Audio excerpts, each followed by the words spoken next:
Hello and welcome everyone to another episode in the series of Unlearning the Falsehoods. Today we are going to focus on the spread of Wahabi network.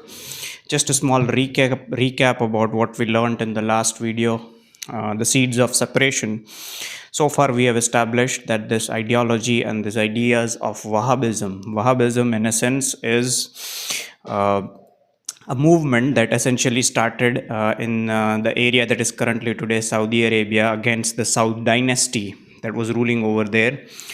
And many of the Islamic scholars from the subcontinent of Bharat, they went to Makkah for Islamic learning, for academics, came back, went from town to town, converting people and preaching the message of Wahhabism.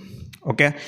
Two individuals so far that we have spoken about in these videos are Dehlavi, okay, and another one is Sayyid Ahmad Barelvi. Okay, these two scholars as early as 1800s, okay, the latter part of the 1700s, from 1730 onwards, and initial part of the 1800s, they were traveling all across this geography of Bharat, and they were spreading this fundamentalist and radical message that they had learned from the Wahhabist movement in Saudi Arabia. Okay, now there is an author named Aisha Jalal. Aisha Jalal, she has written a book of Partisans of Allah, Jihad in South Asia. Okay, she is a Pakistani author, and these are her words, not mine. Okay, this is she saying in her book, that is Partisans of Allah, that is, these are her words. Okay. Balakot is in many ways the epicenter of jihad in South Asia. Then she goes on to mention about the beauty. Blanketed by green terraced fields and thick dark forests, this beautiful town is situated about 18 miles from the city of Manshera in northwest frontier province of Pakistan. It was here that Sayyid Ahmad of Raebareli, the quintessential Islamic warrior in South Asian Muslim consciousness, fell in battle against the Sikhs on 6th May 1831. So keep in mind, these people, like I said, they were spreading the message of Wahhabism. Wahhabism in essentially means going back to the pristine form of Islam, the way Prophet practiced it, and there shall be no corruption and perversion for somebody who is not Muslim. Okay. So yes, this is it speaks volumes about the spread of this ideology, and it continues to spread. So far, there has been no efforts by the government to stop this or close these things down. So yeah, so in essence, in this video, we are going to focus on the Wahhabi movement. Okay. Now, Wahhabi movement, like I said, I mentioned that it was a call to the return to the pristine form of Islam, the way Prophet practiced it. Okay, so Patna in Bihar is the center of this Wahhabi network.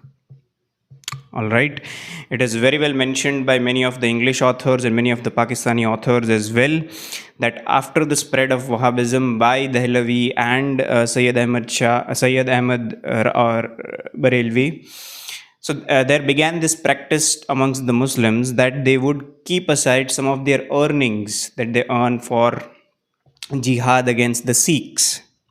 Okay, or many of them would also send some of their family members to fight against the Sikhs. Now here you need to understand the backdrop of Punjab during those times, because the reason being, the northwest frontier, okay, the area of current day Pakistan and Afghanistan, the northwest frontier was in essence a very important frontier state for Bharat, because it is through that frontier state that these ideologies and these radical fundamentalist ideas were entering into the geography of Bharat. Okay. So Maharaja Ranjit Singh, he managed to rule with an iron fist. He managed to consolidate the Sikh power. In a sense, Sikhs are definitely Hindus, and for the lack of a better word, we use the word Hindus. I'm again not a very big supporter of the word, but since we do not have any other word to, address the inhabitants of this land, we stick to that word. So yeah, Maharaja Ranjit Singh, he consolidated the power, the native power, but this was not taken lightly by the Muslims.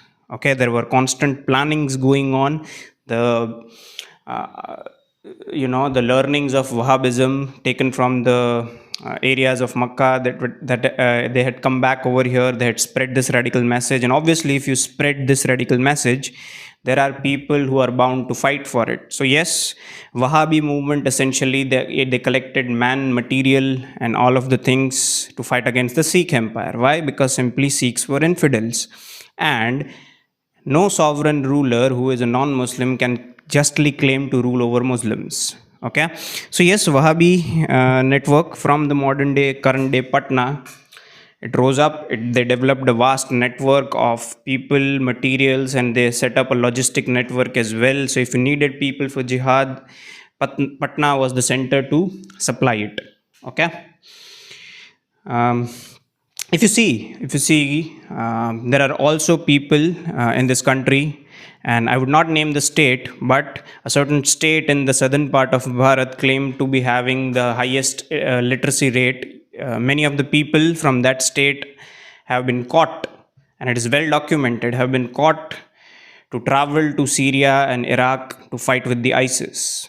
Okay, so still that thought continues into the subconsciousness of people.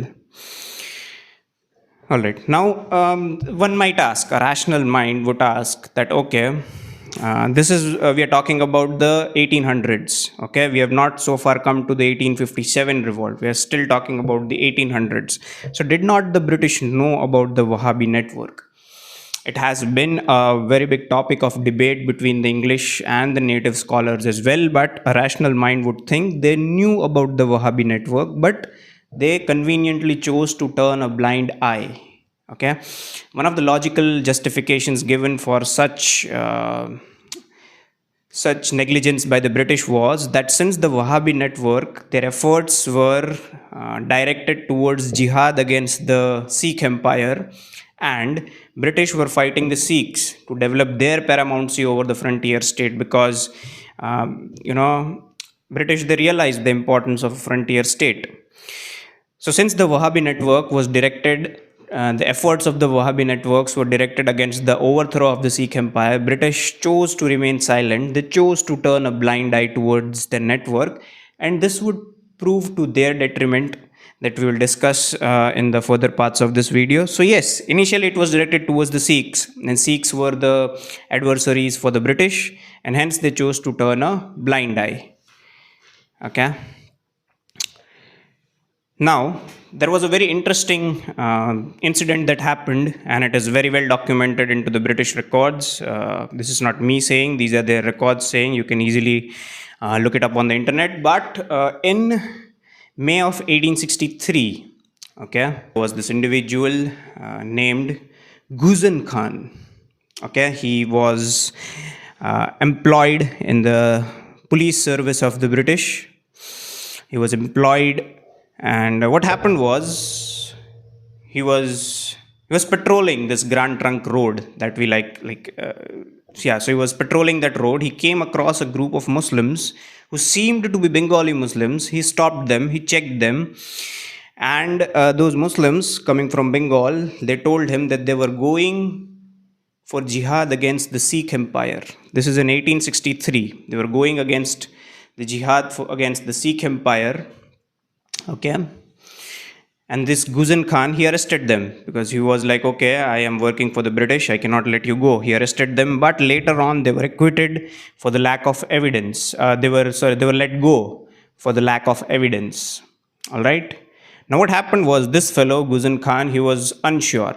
Okay, these people have some sinister designs, and we need to know what exactly are they planning. So what he did was, this fellow Guzan Khan, he sent his son as an undercover officer to these areas, and he found out, okay, they uncovered a vast network of men, materials, and logistics, a vast network of Wahhabis who were planning a revolt against the government, that is the British. Okay, so now that the British were threatened, they were like, okay, now we need to do something about it, because they weren't exactly planning a revolt against the Sikhs, because Up to a certain extent, so certain areas of the northwest frontier after the first Anglo-Sikh War, they managed to recapture it. Balakot was one of them. So after the death of Maharaja Ranjit Singh, the Wahhabis were able to reclaim some of the areas in the northwest frontier. But that is the content for some other video. Right now we are focusing on the Wahabi network that was operating out of Patna. Okay. So yes, this fellow Guzan Khan and his son, they inadvertently discovered a wide network of Wahhabis operating out of Patna. They brought this to the attention of the British, and then the British, you know, awoke to the fact that okay, there indeed exists a wide network of Wahhabists and radicals and fundamentalists who are planning against the government, and with that extension, planning against the crown, the queen. Okay, so now we are going to focus on some of the statements by English officers. You don't have to take my word for it. This is an English officer speaking in the Legislative Council. Okay, so let's see what that fellow had to say. All right, so this is James Fitzjames Stephen. Okay, he was a jurist. He is speaking for. So we all know about the penal code that we are practicing. Okay, inside that penal code there is a clause 124A, that is sedition. If you speak against the government, if you speak against the national interests of a nation, you can be prosecuted under sedition. Okay, now this particular clause, that is 124A, was added to the penal code to prosecute the Wahhabists. Now this jurist is speaking in the imperial legislature in support to add 124A as a condition for sedition. Okay, these are his words, not mine. These things are written in third person, meaning somebody else is writing what he spoke in the Legislative Assembly. So let's find out what he spoke. A man was convicted and sentenced to transportation for life, substantially for committing the very offense at which this section was directed. It was preaching a jihad or holy war against the Christians. Okay, now focus, okay, on these words. This person was in the habit for weeks and months and years of going from village to village and preaching in every place he came to that it was a sacred religious duty to make war against the government. Is that to be permitted, or is it not? If anyone really meant to say that it was no crime to go into villages and tell people that a rebellion against the government was a sacred duty, he could not argue with such a person. Okay, so in essence, here they are talking about the Wahhabists. Okay, they were going from villages to villages. They were spreading this radical and fundamentalist message of revolting against the government. Why? Because Wahhabists were inspired by the teachings of Wahhabism. That meant going back to the pristine form of Islam as the way Prophet practiced it. And when the Prophet practiced it, he was the one who was ruling over the caliphate. So no non-Muslim person can justly claim to rule over Muslims. All right? These are his words, not mine. I am not saying these things. And if you still feel the need for further corroboration of this idea that no, Wahhabists were indeed secular and they weren't planning anything untoward against the government, this is another person. Okay, this is another person who is speaking in 1898. Keep in mind, this James Stephen spoke in the Legislative Council in 1870. This is 1898, and this is Alexander Mackenzie. He was a Lieutenant Governor of Bengal, and this is he speaking. Okay, let's listen to what he had to say about the Wahhabists. To anyone who remembers the conditions of 1870 and who carefully reads Sir Stephen's speeches, it will be manifest that what the government had in its mind at that time was the Wahhabi conspiracy and open preaching of jihad or religious war against the government. Sir F. Stephen framed his proposals to meet that exigency, and his purpose was to bring the code more or less into harmony with the law of England as he read it. All right. So initially, British, they chose to turn a blind eye towards the fundamentalist and radical ideas of the Wahhabists because they were primarily targeted against the Sikh Empire, and British in a way were fighting the Sikhs. But when After the decline of the Sikh Empire, after the First Anglo-Sikh War, the Wahhabis, they directed their efforts towards British. And now that those efforts were directed towards them, the British woke up to the fact that no, we had to do something about these people. So these are their words, not mine. They are saying that yes, and hence the draconian 124A in the penal code up to this day that many of the liberals protest against was primarily added to check the radical and fundamentalist ideas of Islam. Okay, these are facts speaking for themselves. It's not me. Okay. Now what happened was, since now there was this law added in the penal code, so the Wahhabist movement, it fragmented into smaller movements, because now that the British had woken up to this fact, they cannot run these things under the same names that they used to run earlier. Okay. Now what happened was, due to this, some other movements, they rose from the remains of the Wahhabi movements. Okay. Some of them were Hadith movements, some of them were Deobandi movements, some of them were Barelvi movements. Okay. Now, at the core of these movements was the ideas of Dehlavi. Dehlavi was inspired by whom? Wahhabi ideas. What is Wahhabi? Return to the pristine form of Islam, that is, getting rid of all the influences from the infidels. So, in essence, what they are saying is all the movements that have come up were to the detriment of the natives. There is no place for natives. Okay. Now, all these movements, if you see Taliban, the current day Taliban rule in Afghanistan is an alliance of convenience between Wahhabist movements and the Deobandi movements. Okay. Many of the major terrorist organizations that operate in South Asia and the people who have established them are, I wouldn't use this word for the lack of a better word, distinguished alumni of the Deobandis and the Barelvis. Okay. So yes, there is this thought continuum process. Wahhabi movement has not died out as like the way British and the secular historians would tell you.